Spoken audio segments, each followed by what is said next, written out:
Bonjour, je m'appelle William. Je suis naturaliste ici aux eaux sauvages de Saint-Félicien. Lors de la dernière capsule, nous vous avons demandé quel animal pourrait être le prédateur des 4 espèces de cervidés que nous vous avons présentées.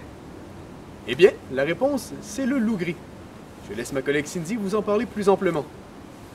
On va retrouver les loups un peu partout sur la planète. C'est un carnivore qui est assez répandu. Ici, on va avoir le loup arctique et le loup gris. Le loup arctique, c'est une sous-espèce du loup gris qui va vivre plus au nord. Le loup arctique a un pelage qui est beaucoup plus blanc, étant donné qu'il va vivre dans des zones où c'est plus dégagé. Il va vivre vraiment dans la toundra, dans la taïga. La végétation est plus rare, donc un pelage plus blanc va lui permettre de mieux se camoufler. Si on compare avec le loup gris, lui, qui va avoir une fourrure avec des teintes plus variées. Ça va passer du blanc au gris avec des teintes de brun. Ils peuvent même être gris foncé, presque noir. Coloration qui est différente, étant donné qu'il va vivre dans un milieu qui est différent. Ils vivent plus dans les endroits où c'est forestier. Les loups vont vivre en meute. Généralement, la meute va se constituer d'un mâle et d'une femelle alpha qui vont être accompagnés de leurs petits et de d'autres loups qui viennent de l'extérieur de la bulle familiale. Chaque individu dans le groupe va avoir un rôle différent, un rôle bien établi. Donc, une hiérarchie qui se fait, et c'est tous ensemble qui vont chasser.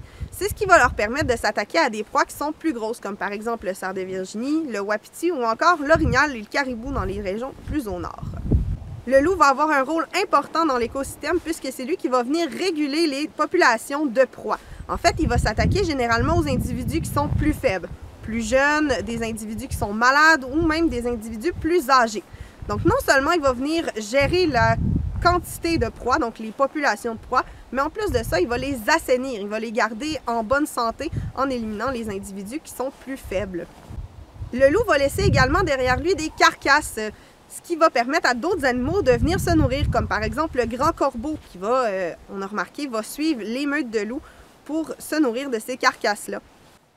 Il y a également un autre carnivore qui va bénéficier justement des carcasses du loup et c'est le carcajou.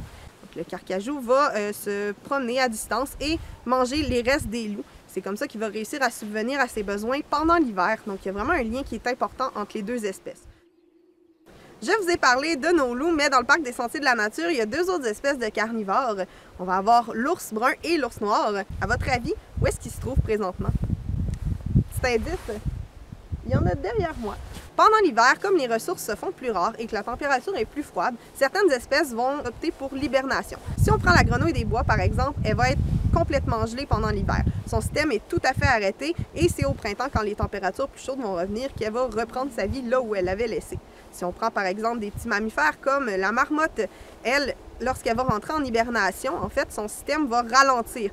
On passe de 80 battements par minute à 3 ou 4 battements par minute. Même chose pour les respirations qui vont ralentir et sa température corporelle aussi qui va descendre à environ 3 ou 4 degrés Celsius. Par contre, pour l'ours, ce serait plus compliqué de ralentir son système autant.